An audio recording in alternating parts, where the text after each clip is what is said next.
Hello student, स्वागत है आपका पीसीएम स्टार क्लासेस पर। आज के वीडियो में हम आपको चुंबकीय क्षेत्र की तीव्रता की परिभाषा और चुंबकीय क्षेत्र की तीव्रता के मात्रक समझाएंगे तथा चुंबकीय क्षेत्र की तीव्रता का विमीय सूत्र भी बताएंगे एवं इसके साथ साथ आपको लॉरेंज बल समझाएंगे जो कि बहुत ही महत्वपूर्ण है। और ये प्रश्न जो चुंबकीय क्षेत्र की तीव्रता की परिभाषा है ये क्लास 10th में और क्लास 12th दोनों में पूछी जाती है। तो आइए समझते हैं सबसे पहले चुंबकीय क्षेत्र की तीव्रता की परिभाषा, यानी चुंबकीय क्षेत्र की तीव्रता क्या है, ये बहुत इंपॉर्टेंट है। चुंबकीय क्षेत्र के लंबवत रखे एकांक लंबाई के धारावाही चालक पर लगने वाले बल को चुंबकीय क्षेत्र की तीव्रता कहते हैं। अगर कोई एकांक लंबाई का धारावाही चालक चुंबकीय क्षेत्र के लंबवत रखा हो तो उस चालक पर जो बल लगता है उसको हम क्या कहते हैं, चुंबकीय क्षेत्र की तीव्रता कहते हैं।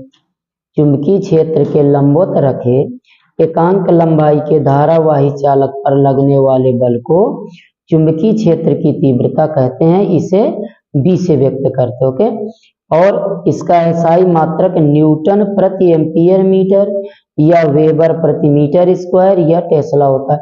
बहुत पूछा जाता है, क्लास 10th में इसका मात्रक पूछा जाता है, तो याद रखिएगा चुंबकीय क्षेत्र की तीव्रता के एसआई मात्रक कौन कौन है, न्यूटन प्रति एम्पियर मीटर या वेबर प्रति मीटर स्क्वायर या टेस्ला होता है ओके। और इसका सीजीएस मात्रक जो होता है वो गॉस होता है। क्या होता है, गॉस। और एक गॉस बराबर कितना होता है, 10⁻⁴ टेस्ला ओके। अब यहां से अगर हम एक टेस्ला बराबर निकालें या एक टेस्ला में ये भी पूछा जाता है, एक टेस्ला बराबर क्या हो जाएगा, 10⁻+4 गॉस ओके। ध्यान रखना, बहुत इंपॉर्टेंट है। तो एक गॉस इक्वल होता है 10⁻⁴ टेस्ला या एक टेस्ला बराबर 10⁻⁴ गॉस, ये संबंध होता है।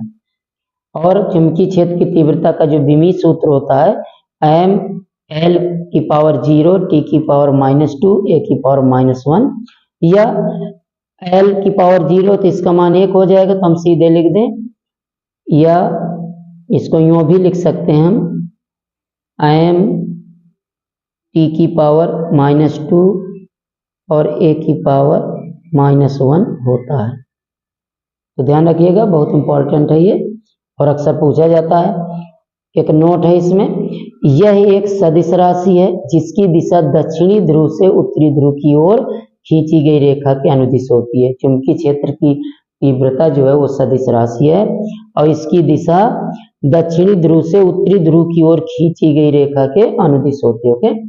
आइए अब हम समझते हैं लॉरेंज बल, बहुत इंपॉर्टेंट है और ये क्लास 12th में इसका विकल्प भी पूछा जाता है।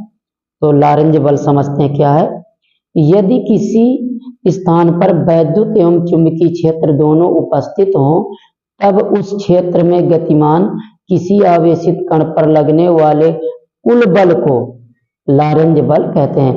अगर किसी स्थान पर वैद्युत क्षेत्र और चुंबकीय क्षेत्र दोनों उपस्थित हों तो उस क्षेत्र में गतिमान किसी आवेशित कण पर लगने वाले कुल बल को हम क्या कहते हैं, लॉरेंज बल कहते हैं ओके। माना Q आवेश का कण ऐसे स्थान पर v वेग से गतिमान है जहां वैद्युत क्षेत्र E वेक्टर E व चुंबकीय क्षेत्र वेक्टर B उपस्थित हैं, तब वैद्युत क्षेत्र के कारण आवेशित कण पर लगने वाला वैद्युत बल Fe इलेक्ट्रिकल फोर्स क्या होगा, Q इंटू E वेक्टर। और चुंबकीय क्षेत्र के कारण आवेशित कण पर चुंबकीय बल Fm मैग्नेटिक फोर्स क्या होगा, QVB sin थीटा ओके। तो Fm इक्वल Q और VB sin थीटा को हम लिख सकते हैं V क्रॉस B ओके, क्योंकि A क्रॉस B इक्वल होता है AB sin थीटा, तो AB sin थीटा को हम A क्रॉस B लिख सकते हैं। सिमिलरली VB sin थीटा को हम लिख सकते हैं V cross B, V cross B क्या हो जाएगा, VB sin थीटा ओके। तब लॉरेंज बल, तो देखिए वैद्युत बल, अगर मतलब कोई आवेशित कण ऐसे स्थान पर गति करे जहां पर वैद्युत क्षेत्र और चुंबकीय क्षेत्र दोनों उपस्थित हो तो वैद्युत क्षेत्र के कारण उस पर इतना बल कार्य करेगा और चुंबकीय क्षेत्र के कारण इतना बल कार्य कर रहा है, तो उस पर लगने वाला कुल बल वही लॉरेंज बल कहलाता है। तो लॉरेंज बल F इक्वल क्या आ जाएगा, Fe electrical force plus magnetic force. तो वैल्यू पुट कर देंगे इसका, QE plus Q V cross B, Q common ले लेंगे तो आ जाएगा E plus V cross B।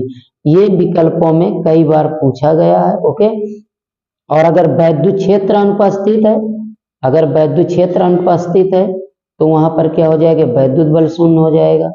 अगर चुंबकीय क्षेत्र अनुपस्थित है तो चुंबकीय बल शून्य हो जाएगा। ओके, तो इस प्रकार से इस वीडियो में हमने आपको चुंबकीय क्षेत्र की तीव्रता की परिभाषा, उसका मात्रक और विमीय सूत्र तथा लॉरेंज बल समझाया है। तो उम्मीद करते हैं कि ये वीडियो आपको पसंद आया होगा। अगर वीडियो पसंद आया हो तो प्लीज इसको लाइक और शेयर करना ना भूलें।